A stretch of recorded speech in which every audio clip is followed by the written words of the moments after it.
Morning. हम संगरूर से हैं कपल।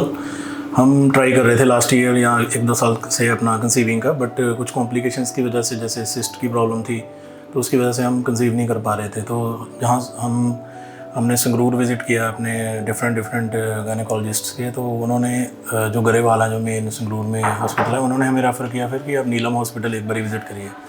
तो उनकी रेफरेंस के थ्रू हम नीलम हॉस्पिटल विज़िट किया हमने। तो जो इनिशियल प्रोसेस था जो काउंसलिंग का and all that, I mean, तो अकॉर्डिंगली फिर काउंसलिंग के थ्रू, गाइडेंस के थ्रू हमने आईवीएफ का प्लान चूज़ किया। डॉक्टर गौरिका के थ्रू हमारा जो ट्रीटमेंट है वो इनिशिएट हुआ, और from day one, I mean, it was so satisfying. जो भी डीलिंग थी, चाहे वो इनका स्टाफ है, नेहा मैम है जो काउंसलर हैं, जो अपने अटेंडेंट थे, अपने रिसेप्शनिस्ट, आई मीन, इतना वेल प्लान जो है अपना ट्रीटमेंट हमें डे वन से रिसीव हुआ कि हमें डे बाय डे जो कॉन्फिडेंस था वो और मतलब हमारा बढ़ता गया। तो जो भी पहला जो चांस था उसी में ही अपनी जो कंसीविंग थी वो सक्सेसफुल हुई, और it is the best facility so far I have experienced in my life. Thank you.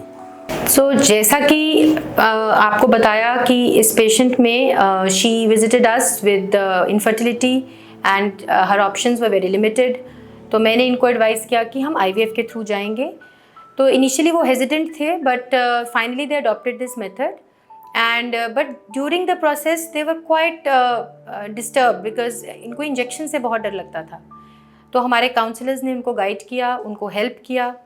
और नीलम में हम हमेशा ये कोशिश करते हैं कि पेशेंट को जितना कंफर्टेबल किया जा सके उतना करें, because at the end of the day इस ट्रीटमेंट के अंदर इमोशनल सपोर्ट का बहुत रोल रहता है।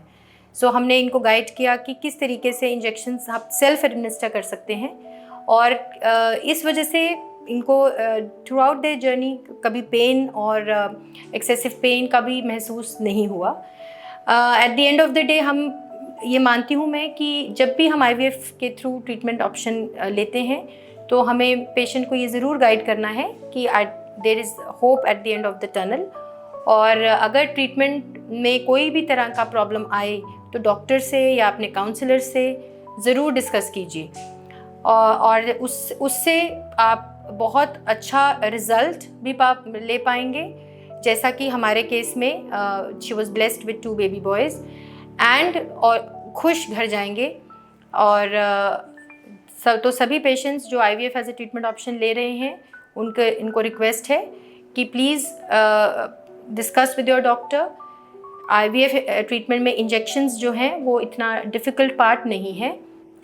इमोशनल सपोर्ट और राइट गाइडेंस के साथ आप अपना ट्रीटमेंट अच्छी तरीके से करवा सकते हैं। Thank you.